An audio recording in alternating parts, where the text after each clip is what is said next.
Hello everyone, welcome to Cardiff for the Cardiff Cross Challenge 2021. Ian Findlay and Tim Edgerton in the commentary box for you. It is a beautiful day here in Cardiff for this World Athletics Cross Country Tour Gold level event, also incorporating the British Athletics Cross Challenge and the Gwent League as well. So lots going on today.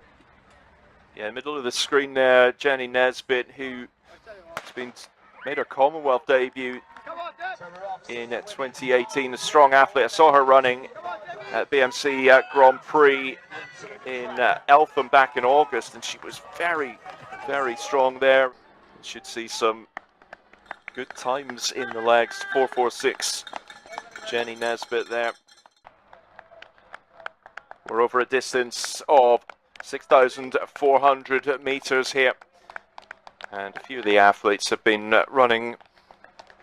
used to running a little longer distances as well. We've got, as you were saying at the start of the race, some athletes with some big pedigree, the likes of Kate Avery. She's in 4:09.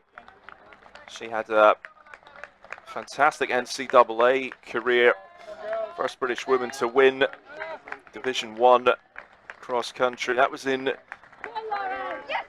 2014, I believe. She was an Iona College athlete. So real pedigree from Kate Avery. What a season that was, 2014 for her. Second at the Eurocross Championships and fourth at the Commonwealth Games in 2014 in Glasgow. I got that right, it was Glasgow, wasn't it? 2014, over 10,000 meters. But it's Jenny Nesbitt running very nicely here to start the race. There were these early exchanges, 4:49, the Cardiff athlete. And she's going from strength to strength. She's got next year's Commonwealth Games in her sights as well. 4:07, Charlotte Arter just behind her. Yeah, that's right. She's pulled Charlotte Arter away with her now, and it looks like Charlotte Arter's the only athlete willing to go with that pace, and they are moving, to be fair. It looks like a fast pace being set by Jenny Nesbitt. At the moment, Arter's happy just to sit on the shoulder of Nesbitt and let Nesbitt take the pace. But yeah, no one else is going with them. It looks to be a two-horse battle at this stage. Izzy Fry, also in that group, I think we see Hannah Irwin. I think maybe it's Nesbitt and Archer. Just now, Charlotte Arter's just applying a little bit of pressure to Jenny Nesbitt. Just moved up onto her shoulder a little bit. Just make sure she's aware she's there if she wasn't already. But then she settled back a little bit again, content to allow Jenny Nesbitt to do most of the work as they just relax down this downhill section of the course, really open up. 4:27 going well. Both athletes look very relaxed though, it must be said. Very little strain. And then if we move back around 20 meters perhaps at a stretch, we've got four athletes in close contention there. So for the minor placings, there's a whole bunch of athletes in contention there, but for vying for first and second, it does look to be Jenny Nesbitt and Charlotte Arter, all about these two athletes. And Jess Gibbon running well, the Reading athlete in that next group behind Arter. Yeah, and Jess Gibbon has history here at Cardiff with fourth place last time she was here. Yeah, she's starting to close in. You can spot the Reading vest quite easily, but Arter and Nesbitt running so nicely, and what an athlete Charlotte Arter is. That Welsh record, 15:25, as you called at the start of the race in Vienna, very recently as well, over 5K. A really fantastic run. She's already got the standard, the 10,000 meter standard for Birmingham 2022. And Charlotte Arter moving to the front of the race, just ahead of Jenny Nesbitt, and Jess Gibbon finding herself in third place on her own. And do you think at this stage she's got to try and either catch up with the front two? It's going to be difficult perhaps running on her own. She's just been able to do that here as I was about to throw it to you there, Tim. But really impressive there from Jess Gibbon to get in touch with the leaders. Absolutely, yeah. She has made a big effort there to close in on Nesbitt and Arter, and it is always a tricky one when you find yourself in no man's land. You know, you haven't got the benefits of running in a group or with someone else, and there are benefits to that. You know, sharing the leads, taking the wind.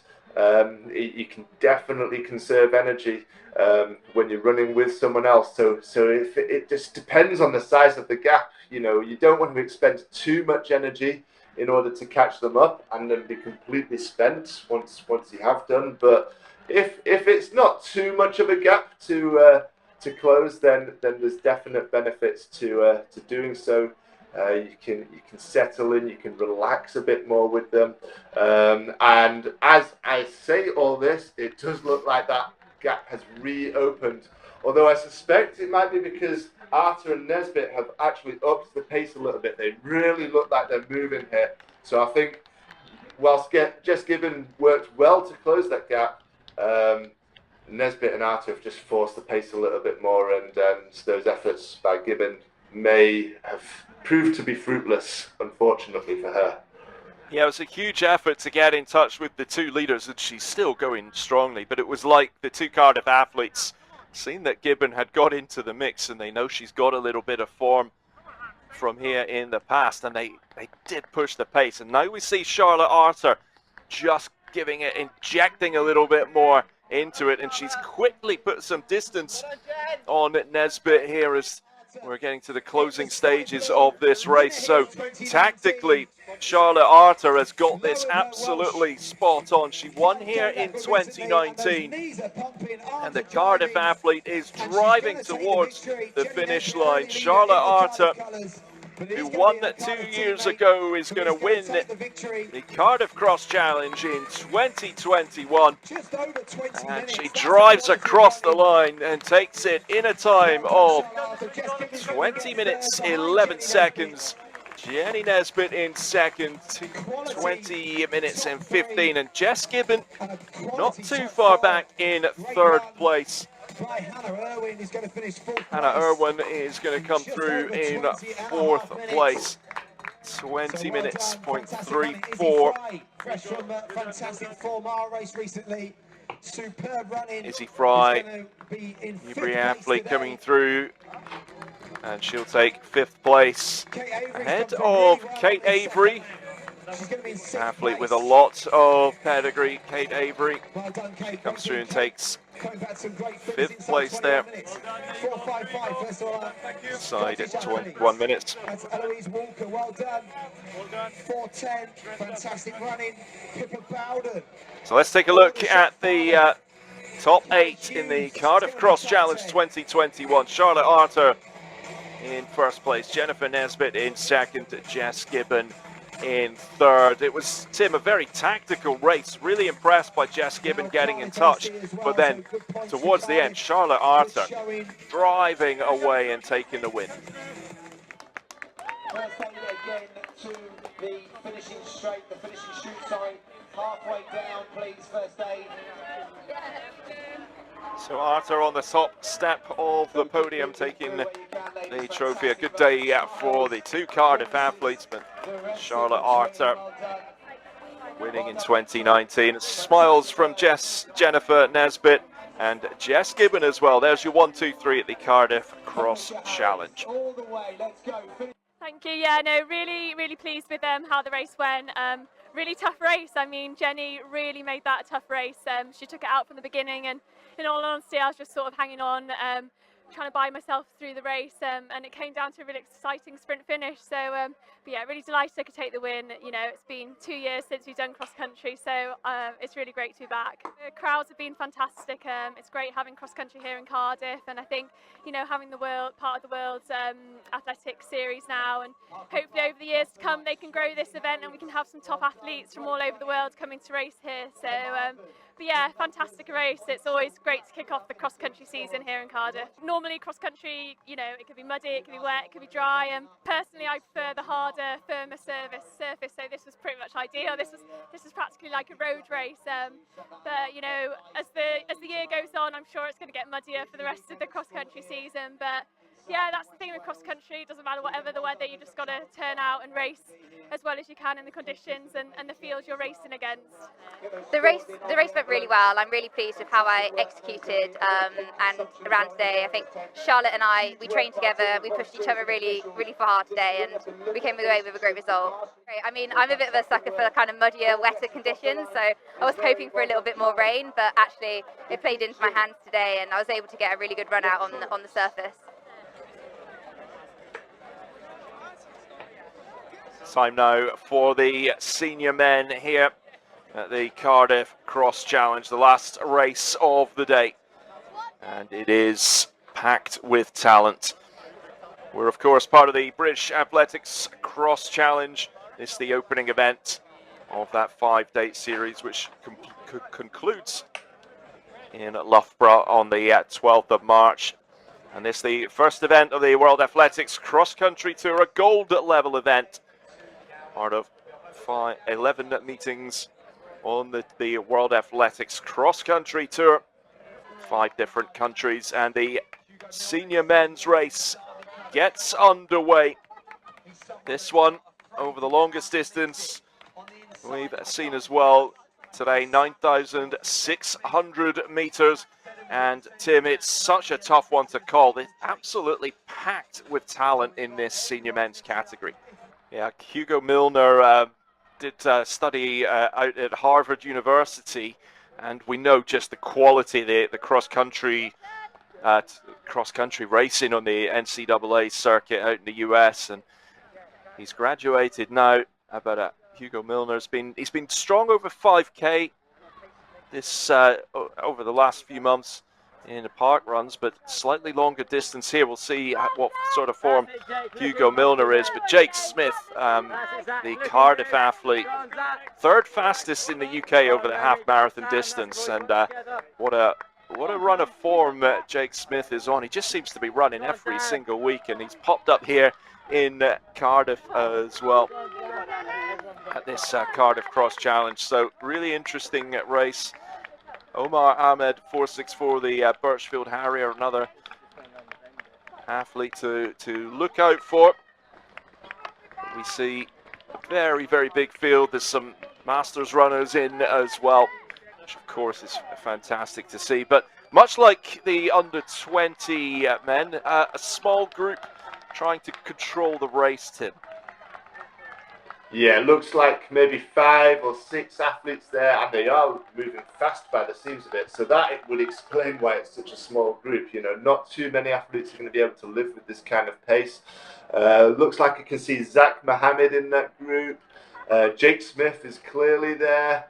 Trying to spot some of the other athletes there. The tall athlete in the Derby vest, that's Hugo Milner. So a lot of the main protagonists are definitely there, and the pace is fast. Looks like 4 athletes in particular have made a breakaway group. Easy to spot Hugo Milner. He's normally the tallest man in just about every race he's in. Zach Mohammed, 498, Southampton athlete in that group as well. Certainly an athlete developing very well. Jake Smith from Cardiff, and the Cardiff runners, of course, know this layout pretty well. They've had such a good day across the categories, the Cardiff athletes, particularly in the senior women's event as well. But that lead group is well clear of the rest of the pack. Omar Ahmed just trying to just getting in front, while Hugo Milner in 2nd place, Jake Smith. And this is building very nicely, Tim. You could pick any one of these 4 and would not be surprised to see them take the win. Absolutely, yeah. They all look relaxed. They all look composed. They're all moving fast. There's nothing to choose between them. Omar Ahmed is a Midlands cross-country champion. from 2020, so he's got cross-country form. He was also he's an Ethiopian refugee, and he competed in the refugee team at the World Championships in London 2017. Jake Smith looks great. We know his half marathon credentials. Hugo Milner looks to be the one forcing the pace, but it could be any one of those four really as they work hard up this hill, still maintaining a good pace. Oh, it was Jake Smith who just stumbled there slightly going around the corner up that hill, but he's quickly back on his feet. It doesn't seem to have affected him at all, and if anything, it looks like Zach Mohammed, who might just be struggling to hold on with the other three, but even Zach Mohammed, he's still pretty much there. Yeah, that little slip from Jake Smith looked like it could cause a lot of problems, but it gave him a little burst of energy, and I wonder if those little slips can come back and bite you a little later on because you have to put that kick to get back in touch. He recovered nicely. It's Hugo Milner dropping back to third place, and Omar Ahmed still in second. But what a battle we've got here in the senior men category is Jake Smith trying to take the form from the road, off-road, and he's trying to see if he can get a little bit of daylight between himself and the rest of the pack. Zach Mohammed, as you called it, Tim, just had been struggling to keep in touch, and he has drifted a little further back. We've got a group of three leading this race. It is Jake Smith in the Cardiff vest, as we see some of the Masters runners there. There's Phil in the Gwent League, and the leaders in the senior men's race are still going strong. And well, it's so hard to call. We see Omar Ahmed in that black Birchfield Harriers vest just drifting back to third place now, as I think Jake Smith has really pushed this race a little further and the pace has gone up.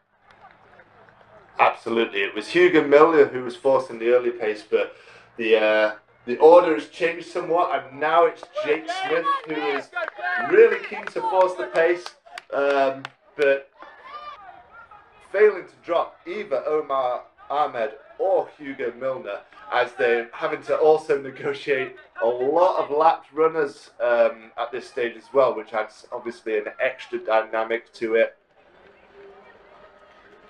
Yeah, that can pose a little problem. At times it just shows the pace of these leading men. But well done, of course, to all the Masters athletes out there running on a beautiful day, and they're doing a fantastic job of keeping out the way of the leaders and the marshals as well, and everyone's just making sure they are aware, as we see Omar Ahmed running on his own here. Yeah, this is really turning into a fascinating race. Hugo Milner's had his turn at the front, Jake Smith had his turn at the front, and now it's Omar Ahmed's turn to really force the pace, and I'm struggling to actually see Jake Smith now. Of course, there's a lot of lap runners, which makes it difficult, but it does look like the two of them have dropped Jake Smith, and it's now a two-way battle between Omar Ahmed and Hugo Milner. Hugo Milner is trying to get back in touch with Omar Ahmed, who keeps looking over his shoulder. Ahmed is nervous. Has he got enough? But it's Hugo Milner who's chasing down Omar Ahmed, who's looking across his shoulder. Omar Ahmed, can he hold on? 4.64, but Hugo Milner's got a big sprint finish. It's going to be so close on the line. Hugo Milner comes through just ahead of Omar Ahmed, and what a run from Hugo Milner. There is Jake Smith. He comes through in third place, but Tim, what a finish we had there. What a finish, what an amazing race as well. Like I say, different phases of the race appeared to show different people as the dominant force. There was a phase where Hugo Milner early on in the race looked like the man to beat. Then it looked like to be all about Jake Smith, but then in the final stages, the surge that Omar Ahmed put in looked absolutely commanding, but Hugo Milner never gave in, never relented, and was able to produce quite the finish there to just come past Omar Ahmed again in the final closing stages. So, a lot of change there, and that's what we like to see in cross country. You don't always see races like that, but it's great when it happens like that. Hugo Milner taking the win, 27.18, using that big stride he's got to just pip Omar Ahmed, 27.20 in second place. Jake Smith, the Cardiff athlete, 27.29, finishing in third. And Mohammed from Southampton, 27.55, a little further back, but still a very good run from Zach Mohammed. But the three leaders well clear of the rest of the field. And Hugo Milner, well, he couldn't have timed it any better, just getting Ahmed on the line. Great run from him. So Jake Smith making his way onto the podium. He just continues to pick up really strong results across a number of distances. Very exciting young athlete is Jake Smith from Cardiff, and another good race from him today. Omar Ahmed, Birchfield Harrier. I think he'll look back and wonder if he could have gone a little earlier and got a bit more distance between himself and Hugo Milner. He saw he was a little nervous, looking over his shoulder, but still a lot to be proud of today for Omar Ahmed, taking second place at the Cardiff Cross Challenge. And Hugo Milner, all smiles from him, the Derby Athletics Club athlete, taking the win, 27.18, and a fantastic start to the cross-country season for Hugo Milner. So with the podium ceremonies just about complete, we will now hear from the top athletes from today's race, the top two from this Cardiff Cross Challenge. You never know, you could end up on the top spot of the senior podium. So, and I tell you what, the race was fantastic. You know, I thought it is very hard, but it is very good. Yeah, I am so happy to come the second, and then I'm very excited to challenge with good guys. You know, like Jack Smith, and then this guy. You know, it's very fantastic racing. Yeah. Really hot conditions out here today. How did you manage that? Yeah, it is not hot for me. You know, I came from the East Africa. They are very hot, but this is not hot for me. Yeah, I'm very excited. Yeah. Perfect conditions, a fantastic race. What's next for you? My next race is the Abbey Dash in Leeds next week, 10K. So I thought I'm gonna chasing the Jack Smith, but he pulled out to facing the Abdi Bashir for marathon. Yeah. Yeah, the race was really good today. Wasn't really expecting it to be so hot for a cross-country race. Really fast race today. I wore my watch, which I don't normally do, and I think I clocked 4:46 per mile for 6 miles. So you know, that's really fast for a cross-country race. But yeah, I really enjoyed it, and to be honest, I thought I was going to get dropped on that last lap, and I just kept going. And I don't normally win sprint finishes, so it was nice to get past someone on the last 100 meters and win the race. Yeah, the atmosphere was amazing. To be honest, most of the support was for Jake. Obviously, him being from Cardiff and the race being in Cardiff, all I could hear was support for Jake. But I had my dad and a few supporters out on the course, and they were shouting my name and stuff, so that was really nice. Yeah, definitely really enjoyed the cross challenge, and it's been about 5 years since I last did the cross challenge. I think I was under 17 there, and then I went to America for 4 years, and this is the first time I've come back and done a cross-country race, so it feels really nice to be back. His thoughts on the event and cross-country racing as a whole. And Tim, what a day we've had here at the Cardiff Cross Challenge. What's the highlight for you? The highlight for me are probably the two senior races, the senior women's races, the senior men's race. Both were stacked fields. There was some great racing in the age groups as well, but in particular, that senior men's race we finished on was just such a race of different phases with different people taking charge at different stages of the race. And I just want to go back to a question you asked of me just before we cut to Tim Hutchins' interview regarding Hugo Milner and Omar Ahmed, and whether Ahmed might have wished he'd just kicked that little bit earlier. I mean, it was a long run from home as it was anyway, but if we remember back to Milner's interview that we saw, then I suspect Ahmed might be wishing he'd kicked a little bit earlier. But what a race, what a race. Well, a fantastic day here in Cardiff, Landau Fields for the Cardiff Cross Challenge. Well done to all of the athletes taking part, and of course the organisers as well, this event. Kicking off the British Athletics Cross Challenge and the World Athletics Cross Country Tour.